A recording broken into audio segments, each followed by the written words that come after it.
Welcome to the Pint Glass Football Podcast.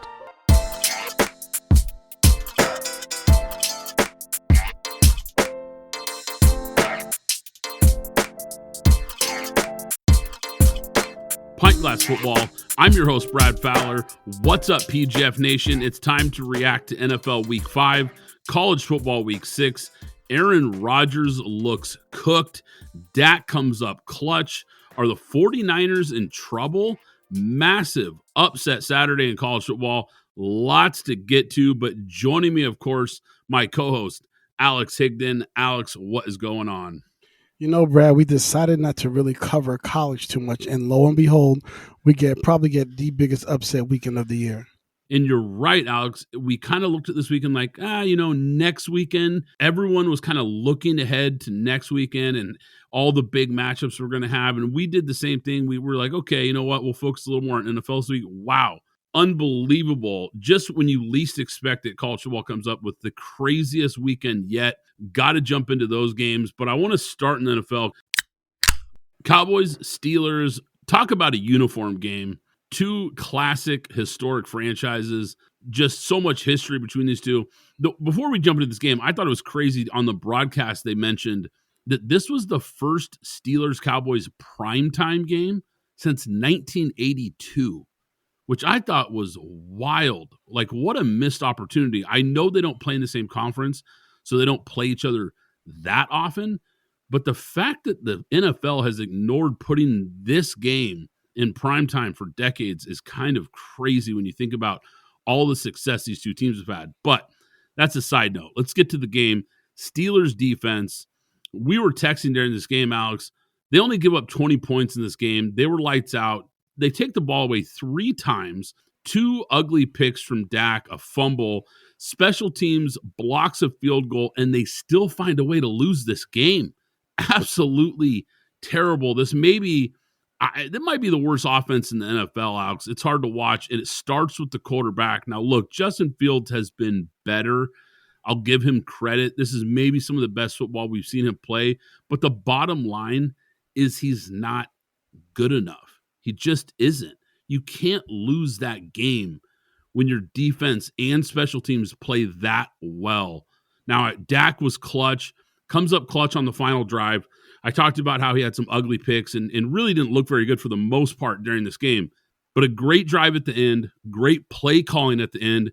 But look, the finish to this game, I think, has really become deodorant on a quarterback that, quite frankly, stunk it up all night. My last takeaway here, Alex, before I get your thoughts, I still don't believe in Dallas or Pittsburgh. I know they're both 3-2 now. I don't really feel great about either one of these teams, but it was a great game to watch.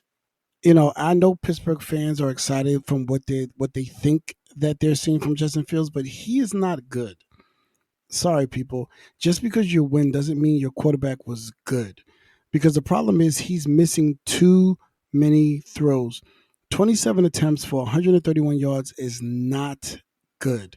And though Dak Prescott did have those missteps during the game, and we still don't know what happened with that CeeDee Lamb in the red zone. I don't know if it was his fault or if it was CeeDee's fault in terms of the route. However, when you had to when they were pressed, Dak Prescott led that team down the field, and even with that incredible play, it looked like a hit stick hit by Landon Roberts on Rico Dowdle, make them fumble and push them back. They still pulled out a play that they were able to score on, and that's what you pay your guy the big bucks to do. Justin Fields is incapable of that because this is a game that they should have won. When you turn over the ball that many times, when you block a kick and you keep points off of the board, you should be able to convert on something, and they were not able to convert those into touchdowns because they should have been up by at least 10 to 14 points, and this should have been maybe perhaps, if anything, 31-20 and not 20-17 because of so much that was left on the field by Justin Fields and the Pittsburgh Steelers. Alex, I want to shift to the Jets here. This was the London game. We previewed this game last week. Aaron Rodgers looks cooked. This is not working for New York. And look, I think we forget sometimes that his game was sliding his last year in Green Bay, and then he was hurt all of last year. He's over 40 years old. And look, I think Tom Brady a few years ago made us all think after he led the NFL in passing yards and touchdowns at age 45, that could somehow be realistic. It's not. Look, history tells us that 40 is about when it's over for most quarterbacks, even Hall of Fame quarterbacks. Now, the play calling for the Jets is terrible. It's predictable. It's vanilla. They don't use any motion. They don't create any mismatch at all. And they won't pivot. They won't change what they're doing because it's Nate Hackett. It's Aaron's guy, and he's running the show. Aaron is calling the shots. He's running this team, and it's a complete mess right now. And when they miss the playoffs, he's gone. The coaching staff is gone. And unless we see a major turnaround quickly, which I'm starting to really doubt at this point, this team, they're going to blow this thing up and start over again in New York. This is all on Aaron Rodgers. This is what it looks like when you are playing with a bunch of guys that are absolutely brand new to you, I guess if you want to say, with the exception of Alan Lazard. The entire team is new to you. You needed to be in training camp. You needed to spend more time with these receivers in the offseason as well as training camp to get these back shoulder throws on point, to get the feel of where receivers like to receive the ball. They know how you throw the ball and what you like to do if you like to improvise. And Aaron Rodgers out there consistently holding his hands up like he doesn't know what's going on. Of course you don't know what's going on. You weren't present. This is what happens. That's number one. So Aaron Rodgers has to hold the cake on that one. In regards to the coaching staff, I can't really say too much about Robert Saleh and the actual defense because that is what he is a specialist in. And so the defense has been fairly well. But you nailed it. Nate Hackett and Aaron Rodgers are the issue here. And this is the front office's fault. You should have never brought in Nate Hackett. Aaron Rodgers was between a rock and a hard place. Green Bay didn't want him. You wanted him. You should have brought in who you wanted to bring in, and you would have a better looking offense because this was not a game that got out of hand. Running the ball 14 times, if you listen to us at the beginning of the season, they should be a running team with Breece Hall and Braylon Allen. They ran the ball 14 times and threw the ball 54 times in a 7-point game. That's unacceptable. That is bad play calling. I don't care what Aaron Rodgers wanted to do. Run the ball. And then if he starts checking out, bench him. Who cares? This is New York. They will back you because if this guy's not doing his job and he's costing the team games, then you can do whatever you want to do. No one cares. The same way you did with Hassan Reddick. Sometimes you have to put your foot down and simply just say, fam, we're not doing that anymore. You're going to have to listen to us because we know what's best for this team and how to win. We're going to run, count on you for critical third downs, and we're going to play defense. Then when it's time for you to pull out the gun, meaning your arm, then go ahead and pull it out. But this is not how you play. You lost a 10-9 game the week before. You didn't run the ball. And now you lost another 7-point game in which you did not run the ball. 14 times is not enough for this type of team in the way that it's set up. We got to talk about this again, Alex, and it's almost hard to believe that we're going back to this, but this story just continues to get worse and worse for the Cleveland Browns, and it keeps getting worse for Deshaun Watson. It's hard to believe how far off the rails this guy really is, Alex. He looks lost at quarterback. He has no accuracy. He makes bad decisions with the football. He holds onto the ball way too long. Listen to this stat, Alex. He ended this game with a QBR of just 8.5. This is now officially the worst contract in the history of sports. Only the Browns could build a great roster, get the coach right, give up on their number one pick quarterback, watch him become a top 10 quarterback in the NFL, just to guarantee Watson to a $230 million deal and watch him become the worst starter in the NFL. You can't make this stuff up. I mean, it's unbelievable. The owner has to get out of the way here and let Stefanski bench this guy. We know that's what's holding this team back. Stefanski knows it. And we know if it was up to him, this guy would already be on the bench. Look, it's a tough L to take. I get that. But they absolutely have to if they want to try to save this team from picking in the top 5 in April. And this is when you have to applaud guys like Les Snead and Sean McVay, because they looked at Jared Goff and they said, no, we want a gunslinger. And they bit the bullet. They got rid of Todd Gurley. They got rid of Jared Goff, got their guy in there, and they won a Super Bowl. This is the same note that you need to take from that team. You need to do it right here. You made a mistake on the play. You made a mistake on getting this player. It's not working out. It's okay to cut bait, because the rest of the team, the running backs, the wide receiver group, the offensive line, the defensive line, the entire defense, everybody is good and is a winner and are winning pieces. The problem is your linchpin here is the problem, and it's Deshaun Watson. This is what it looks like when a player does not want to be where he is, and this is why I say money doesn't always rule. 28 attempts for 125 yards is terrible. The only thing I can say about this whole thing is that what I said probably going to come true. After their bye, Jameis Winston might be in control of this offense. Let's stay with the AFC North here for a minute, because we saw could go down as maybe the best game of the year in the NFL. Ravens-Bengals was unbelievable. Joe Burrow and Lamar Jackson combined for 740 passing yards and 9 touchdowns. This game was crazy. With just over 3 minutes left in regulation, Joe Burrow forces a pass to Jamar Chase. The Ravens pick him off. They set up the game-tying field goal. Jackson fumbled in overtime. Evan McPherson missed a 53-yarder that would be a game-winning field goal. Then you got the long Derrick Henry run to set up a short game winner for Justin Tucker. This game was crazy. It was so entertaining to watch. It was just back and forth. Lamar Jackson made some plays in this game that, quite frankly, only he could make. I mean, just elite athletic ability on display for him. Ravens right now, with this win, are in the driver's seat in the AFC North. And look, it's officially over for Cincinnati. I know they technically could bounce back, and maybe they do. But look, statistically, historically, you don't come back from these kinds of starts. I know they're a talented team. I know Joe Burrow has been awesome, and he's playing some really good football. But this defense is terrible. I mean, they can't stop anybody. I think this is going to be a very, very important offseason for the Bengals. I think they have to absolutely hit on some draft picks, and they need to make some smart free agent moves, because that side of the ball is really holding them back right now. Absolutely. And their biggest problem is, and I speak about it all the time, you have too much money on one side of the ball. All of your money is in the quarterback, soon to be receiver in Jamar Chase, and your offensive line, and you're not getting enough of a return.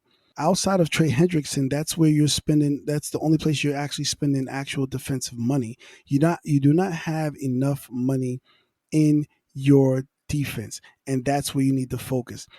This is an issue that, incoming YouTube on this whole Devontae Adams thing, that the Cincinnati Bengals did not do in the offseason. You should have traded T. Higgins for draft picks, because this was a deep draft. Again, this is the draft where you had a lot of 5th and 6th year seniors coming out, so guys who had a lot of experience that you could have loaded up on defense with some extra picks, and you refuse to because you're enamored with these toys, specifically T. Higgins, and not really focus on the defense. You can't be the track meet that you want to be.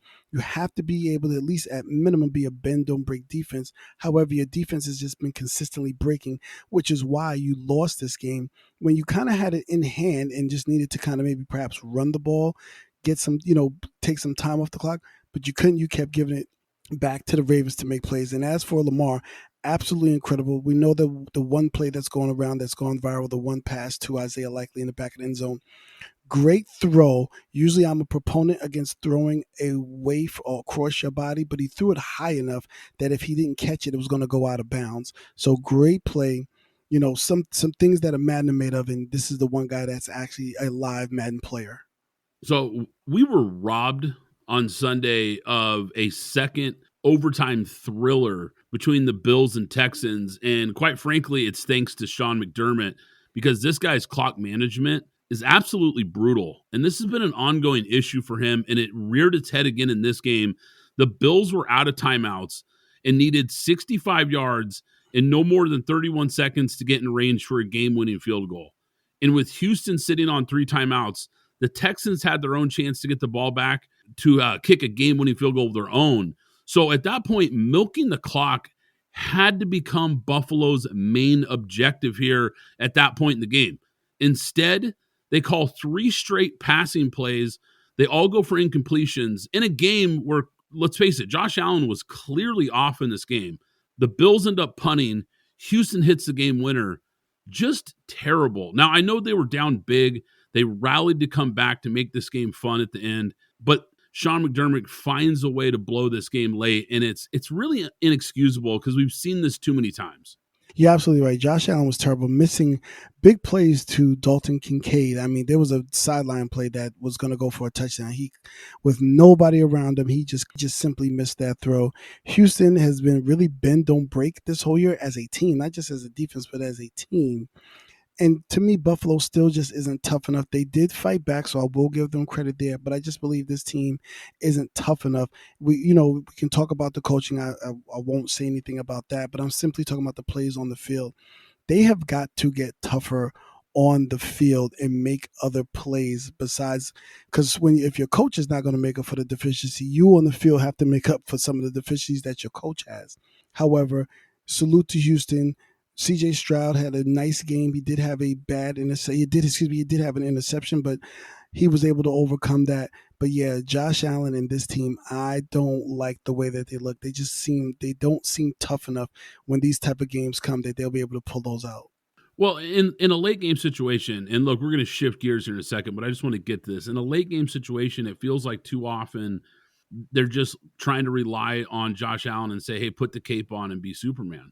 Way too often when, look, he clearly was off. I think it's been clear that he got his bell rung, and I'm not making excuses. I don't know if that was part of it. I'm not sure. This was clearly his worst game as a starter in probably 3 years. I mean, we haven't really seen this bad of a performance from him in a long time, but they were still in a position to win this game. And I think that's where I keep coming back to with the coaching. It was just like, look, do the smart thing here and give yourself a chance to win. And we see it too often. And I think, quite frankly, I think Sean McDermott's time is about up in Buffalo because this team continues to underachieve.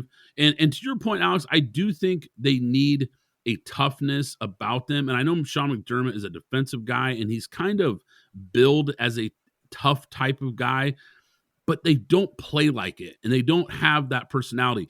When you see a guy like Mike Tomlin, right, we know his teams are always tough, and his teams are hard-hitting, hard-nosed.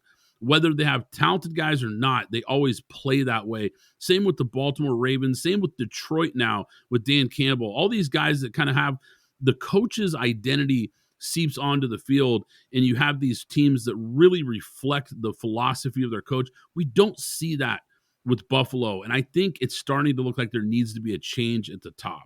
I want to talk for a second, Alex, about these rookie quarterbacks, because this was really the first weekend where all 3 starting rookies looked really good. And look, Jaden Daniels has been great. We know the first couple of weeks, we've talked about it here, maybe it was a little inflated, a lot of safe throws, but he is starting to really look good. Now, I will say this. Cliff Kingsbury's offense always seems to have an expiration date. So we're going to wait and see on this. But the bottom line is Jaden Daniels is playing with a ton of confidence. He's pushing the ball downfield more than he was earlier in the year. And they are just playing some really good football, absolutely. And he's a lot of fun to watch. Bo Nix has put together some nice games back-to-back. He's starting to look like a capable quarterback in this league. And Caleb Williams, I think quietly, because of how good Jaden Daniels has been, Caleb Williams quietly is getting better and better every week, and he's starting to really show why so many people were excited about him coming out of USC. Yeah, absolutely. Well, we could really just talk about the Bears really quick and just Caleb Williams. They're running the ball, period. That's been the problem. When they threw that ball, what was it, 54 times, only ran 12 times? That was ridiculous in a less than 7-point game. That's ridiculous. When you now have a balanced attack, and also to Caleb's credit, he stopped starting his reads at the second and third level and started going first, second, then third, which is why you're getting a lot more from Cole Kmet. You're getting a lot more from DeAndre Swift because he's able to move the ball, because before he was reading 3, 2, 1. He was reading the top level first and then waiting for plays to develop and did not have enough time to then go through the rest of the reads. To his credit, it looks like they've gone in, revamped, and said, hey, you really need to just dump the ball down. Let's get into a rhythm first before you start to look down the field. And by that, it's opened up the running game. Caleb is more efficient, and they're starting to win games and not put the defense in bad situations because they have not been the issue the entire year. 49ers blow a game versus the Cardinals. And look, this is a really bad loss. 49ers were up, 10 points with 6 minutes to go roughly in this game. Niners give it away with a fumble in the red zone late in this game.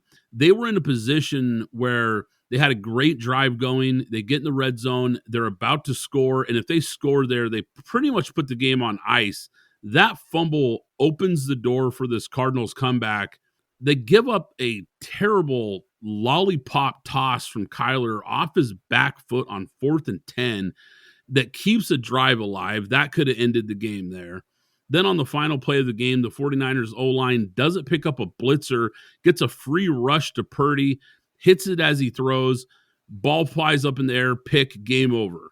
Look, this is a bad loss as huge favorites versus this team. If the Cardinals had fallen to 1-4, it would have been over for them. And I think this absolutely saves their season with that comeback win. Now, I'm still not buying this team. The defense is bad. Kyler's way too inconsistent, but it's a big win that they absolutely had to have in this game. 49ers, though, on the other hand, are not the same team that we saw from last year. After a few deep playoff runs, they just don't look the same. I don't know if they're just a worn-out football team. I know they've been dealing with some injuries. McCaffrey has been out. I know that hurts. But I think it goes deeper than that. This team just has not looked like the team we expected coming into the year. Again, I'm going to say the same thing about the 49ers that I said about the Bengals. You are too enamored with the toys. You should have just moved on from Brandon Ayuk. There was no need to pay him when you have the type of offensive mind and Kyle Shanahan and you drafted Ricky Pearsall. Now, I do understand, that's not a norm to simply get shot in the chest while you're doing whatever you're doing on your everyday. However, Ricky Pearsall looked like a player. He looked good during during training camp. You should have traded Brandon Ayuk. You really need to go out and get more corners. You were slim at linebacker. You don't have the correct depth on the defensive line. You don't have the correct depth at defense at all and to begin with.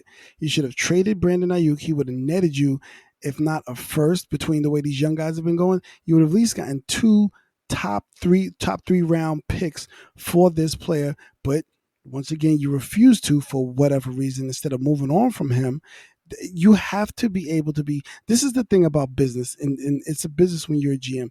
You have to be able to make the tough decision. Good player, great player, however you want to look at him, but you should have moved on from him and then use those picks to strengthen your defense because this is your issue. I get it. Like you said, McCaffrey's hurt and everything else, but your team is not a good team in terms of depth. You're very top heavy. If anybody goes down, you're going to have a problem. Did you know that Pint Glass Football is more than just this podcast? We have an exclusive newsletter. Sign up for free at pintglassfootball.com to receive articles and insights delivered straight to your inbox. But wait, there's more. We're excited to announce our brand new YouTube channel. Not only can you listen to our podcast on YouTube, but you'll also find exclusive video content waiting for you. So hit the pause button right now and go subscribe to our newsletter and hit that subscribe button on YouTube to stay connected with the latest football news and our exclusive content.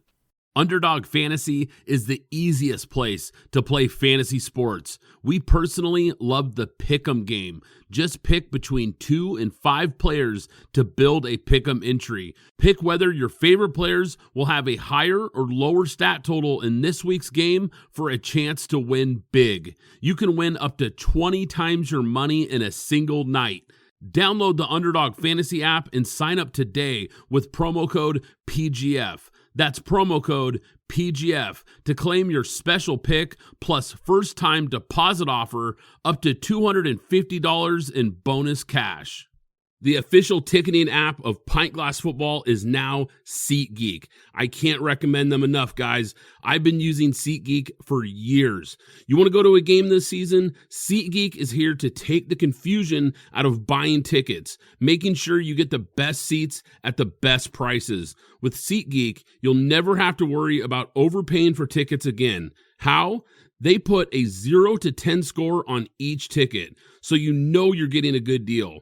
But here's the real game changer. You can get $20 off your first ticket purchase with the code PGFPOD. That's right, $20 off with code PGFPOD.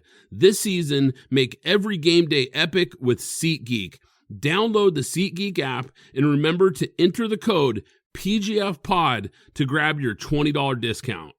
Upset Saturday in college football. Man, I hope you guys had SEC Network on Saturday. I'm glad that I did, because number 1 Alabama comes into this game favored by 22.5 points, playing a team that just lost 3 weeks ago to Georgia State.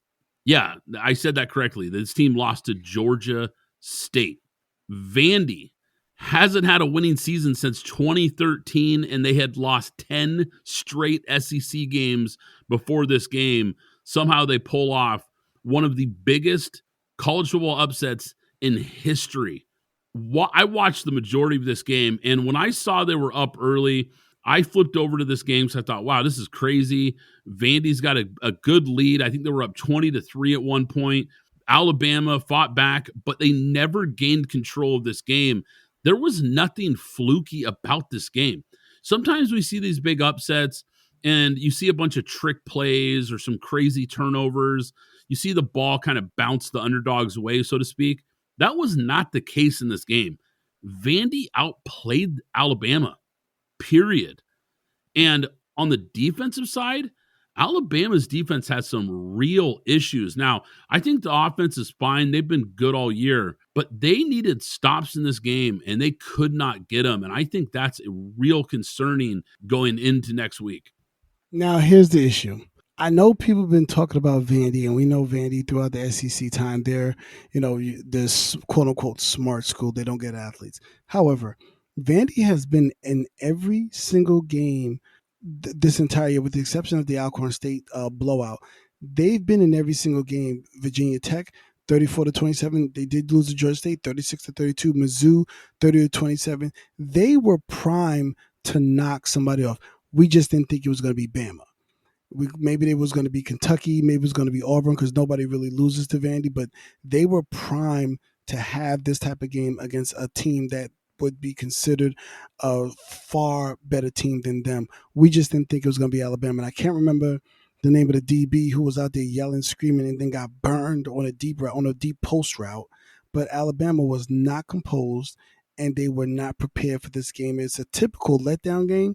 Just most of the letdown games don't happen to teams like Vanderbilt. Yeah, what a scene. Absolutely crazy, man. Now, another big upset in the SEC, number 4 Tennessee loses to Arkansas. And look, their offense was terrible. 14 points, none in the first half. Their last 5 possessions were punt, punt, punt, punt, and turning the ball over on downs. Brutal for a team that hangs its hat on offense.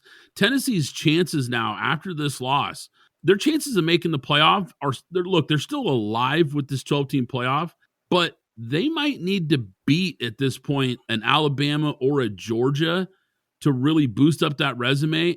In addition, Alex, to winning the rest of their games, this was a big loss for the Vols. Yeah, I mean, they do have Florida coming up, which they should win. But then, like you said, right after that, they still have to face Alabama and then Georgia in the upcoming weeks. And those are going to be tough games to win. So they could end up with, I think they're 4-1 now. They could end up with 2 more losses, even if they try to win out the rest. That Alabama game, because they're going to be looking to get their number 1 spot back. And we know Georgia's going to be looking to stay, because that's towards the end of the season. That's at Georgia. So we know that's going to be tough for them. So, yeah, they could be on the bubble, as they say, on the outside looking in. Now, we got to stay with the SEC here before we shift gears.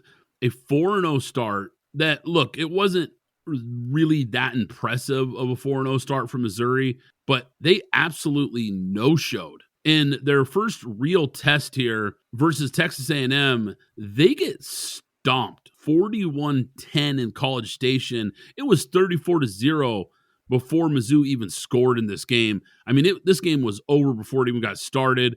Mizzou was an absolute paper tiger, pun intended. And look, hats off to Mike Elko. The job he's done so far at Texas A&M, quietly under the radar a little bit here. I know they're in the top 25, but I don't know if people nationally have been paying attention to the job that he has done in year one so far with Texas A&M. This team was an absolute mess these last couple of years, and he has taken over this program and turned them right back into a winner. So hats off to them. But yeah, Missouri, embarrassing loss. Not shocking that they would go into College Station. Really tough place to play. We know Texas A&M is a pretty good football team, so it's not shocking they lost. To me, Alex, it's shocking how they lost. This was not even competitive. Yeah, absolutely, and like you said, salute to Texas A&M and their rebrand that they've had this year, because that jumped them up from 25 to 15. Because at that time Mizzou was ranked number 9, and again, like I said about Vanderbilt, it's the same thing for Mizzou. They have been primed to be picked off at some point in time. It was coming, because after you get past Murray State and Buffalo, which were blowouts, Boston College is 27-21. The aforementioned Vandy, like I said, 30-27, and then you get to Texas A&M. You were primed. We did pick them to win. Pick Texas A&M to win, but like you said, it's just more surprising at the type of blowout that it was. But it seems that we should have been able to look at this and not just say that they're going to win, but that Texas A&M was going to win handedly, because Mizzou has just been trending down. They aren't the team that most people thought that they were coming in and possibly being a top 12 team for the playoffs. USC had the loss at Michigan on September 21st. And look, at the time, I actually thought it was a good loss. Now, I know people say that, a good loss, there is no good loss. I get it. But at the time, I thought, you know what? They showed some toughness in that game, even though they failed to hold on to a lead late in that game against Michigan. I like what I saw from them as far as the way they played. They played a tough physical team, and they really hung in there. But now number 11 USC loses at Minnesota on Saturday, gave up 2 long fourth quarter touchdown drives. They were 8.5-point favorites in this game. Look, I know it was on the road, but no excuses here. This is a bad loss for USC. This is a bad loss for Lincoln Riley, and this is not a good start for this program entering the Big Ten. You can lose to Michigan in the big house in a tough game. You can't lose to Minnesota. I'm sorry. No disrespect to the Golden Gophers, but this is a really, really hard one to swallow for the USC Trojans.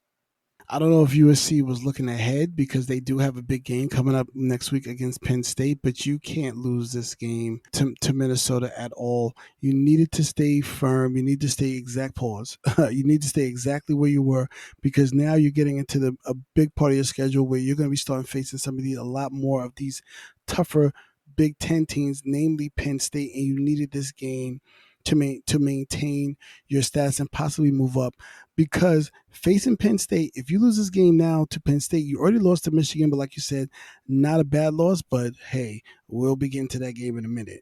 But Penn State coming up, and then you kind of have, I don't want to say an easy road, but it's not as hard, but that Washington and Notre Dame game towards the end of the year are going to be looking, and USC is another team.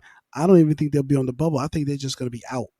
Yeah, you could be right, Alex. I think this type of loss really, really puts them behind the 8 ball. Now, you talked about Michigan, and earlier we talked about the Steelers and their quarterback problems. We talked about how bad Deshaun Watson is and how Aaron Rodgers hasn't looked good. I don't know if any of it matches how bad the quarterback play has been for the Michigan Wolverines this year.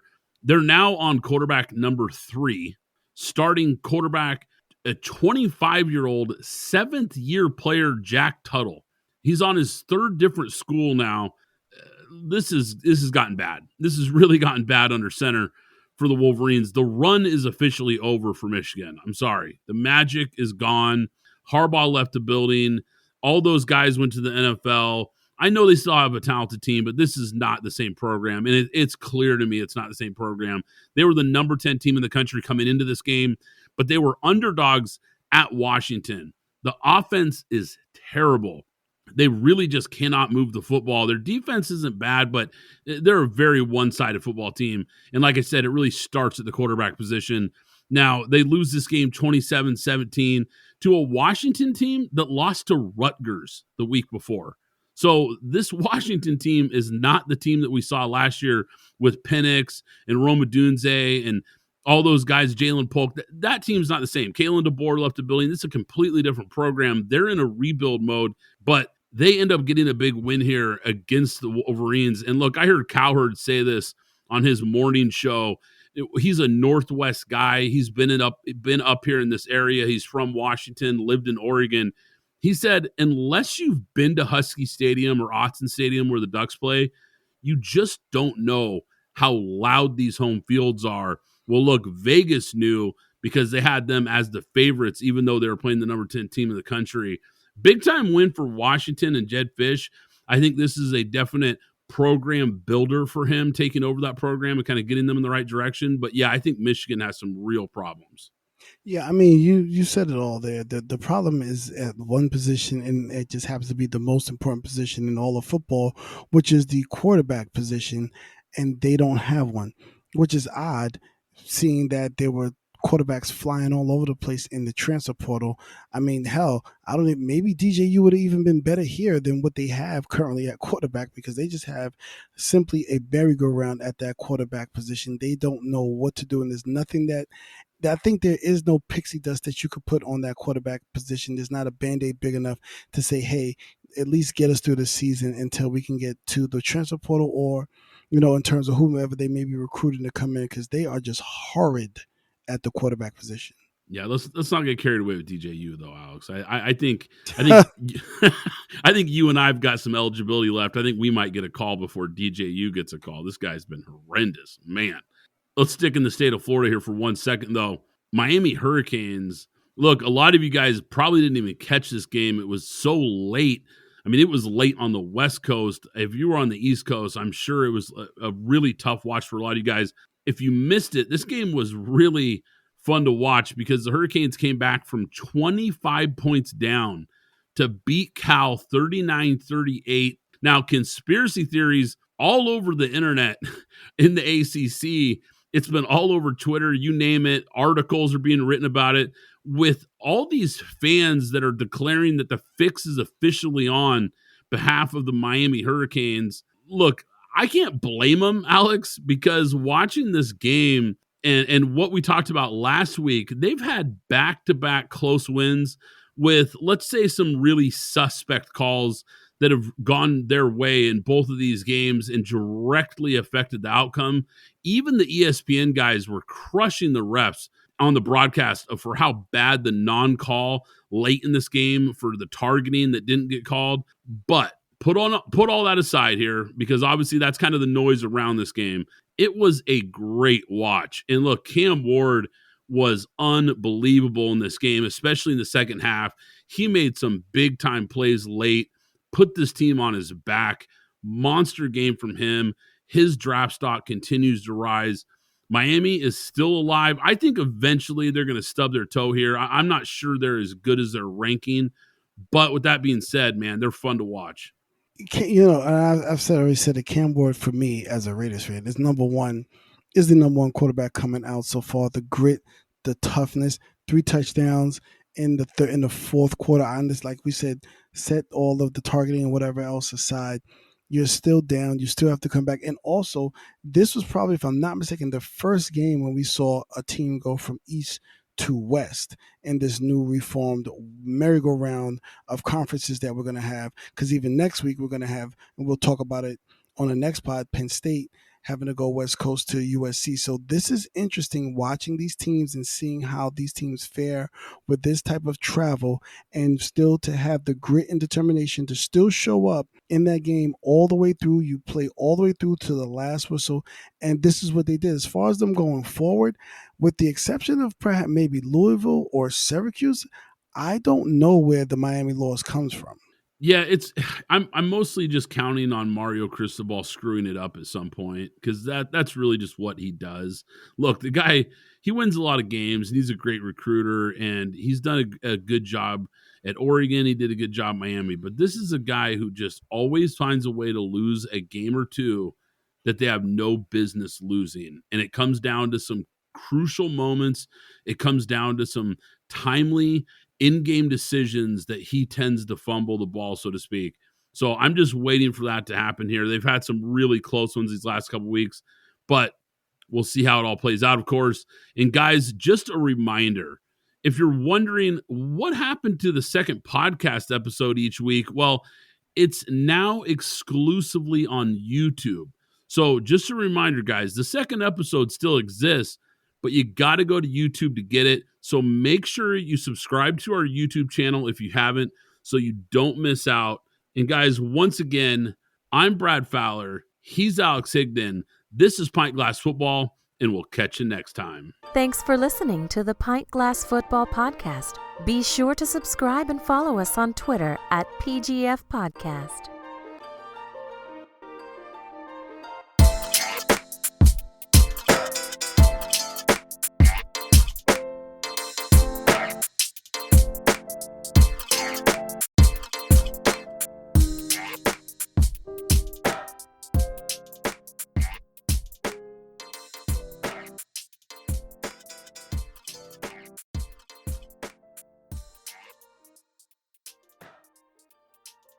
Zencastr is the ultimate web-based podcasting solution.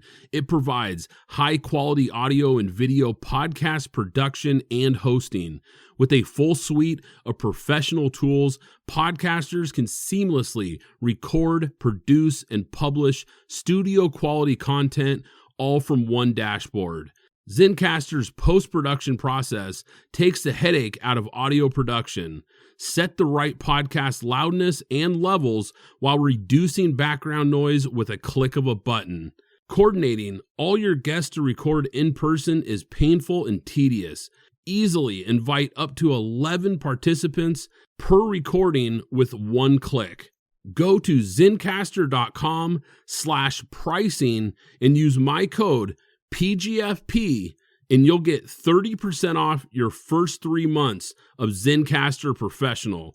I want you to have the same easy experiences I do for all my podcasting and content needs. It's time to share your story.